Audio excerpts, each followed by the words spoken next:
Stéphane, écoute, l'objectif c'est de faire un peu un point sur l'équipe et surtout sur le métier de tes équipes. Oui, oui. Donc tu t'occupes de la partie Master Data Management. Tout à fait, c'est la gestion critique des données de l'entreprise, donc, ou stratégique on peut dire aussi, via des processus d'amélioration de la qualité des données. D'accord. Est-ce que tu pourrais nous expliquer rapidement comment ça marche? Oui, en fait, un MDM se positionne au sein d'un système d'information. En entrée, vous avez les différentes applications qui peuvent être des CRM, des ERP ou toutes autres sources de données. On arrive à ce moment-là à insérer les données dans le MDM. On arrive à une étape qui s'appelle la file de certification. Dans la file de certification, vous avez différentes étapes. La première étape étant la validation des données pour éviter d'intégrer des données de trop mauvaise qualité dans le MDM. Vient ensuite des étapes comme les enrichissements. Donc là, on va commencer à mettre en qualité la donnée en standardisant, en normalisant, ou pourquoi pas en faisant appel à des API externes comme l'INSEE. Ensuite, on arrive à une étape qu'on appelle l'étape de rapprochement. On fait de la ressemblance entre les différentes données qu'on a ingérées dans le MDM pour vérifier si telle personne correspond à telle personne ou tel client correspond à tel client.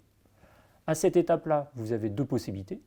Donc, la création automatique de ce qu'on appelle un golden, donc un point de vérité unique, ou une suggestion qui sera donc là à la main de l'utilisateur pour créer ce fameux point de vérité. Ce point de vérité, à terme, a pour but d'être diffusé à l'ensemble du système d'information, donc d'être transmis aux consommateurs comme les ERP ou les CERM, les data warehouse. D'accord. Tu améliores tout doucement, quoi. Tu détectes les erreurs, tu enrichis, tu permets de rapprocher les choses automatiquement ou alors à l'aide d'utilisateurs qui auront des interfaces pour arbitrer. Et cette information-là donc, est rediffusée à l'ensemble du système d'information ou prise par le système d'information. Exactement. C'est très bien résumé. Voilà ce que tu viens de dire. Voilà. Très bien. Donc ça se fait sur quel type de données? Est-ce que tu peux nous donner des exemples de référentiels de données classiques?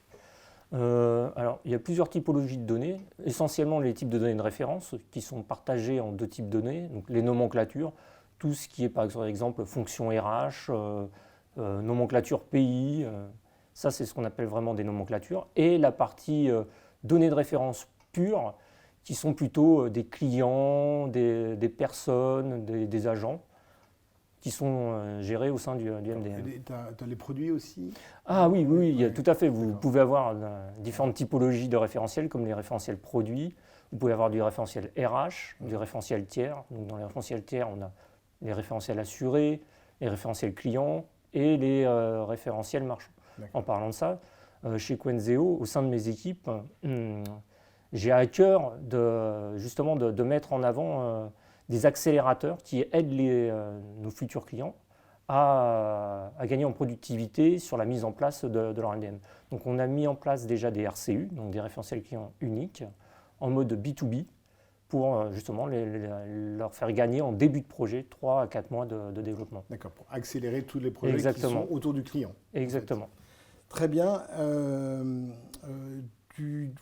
Dans l'équipe, vous êtes un utilisateur important chez nos clients de la solution Semarchi. Oui. Pourquoi en fait les équipes apprécient cette solution? C'est une solution orientée métier. Donc en face de nous, on a surtout des métiers plus que des personnes techniques. Donc c'est une solution qui est facile à appréhender pour le métier. C'est facile pour eux de voir des écrans et de voir tout de suite le rendu de la demande. D'accord. Donc c'est simple d'utilisation, assez ergonomique en fait. C'est ça, c'est le terme que j'ai cherché. Ouais.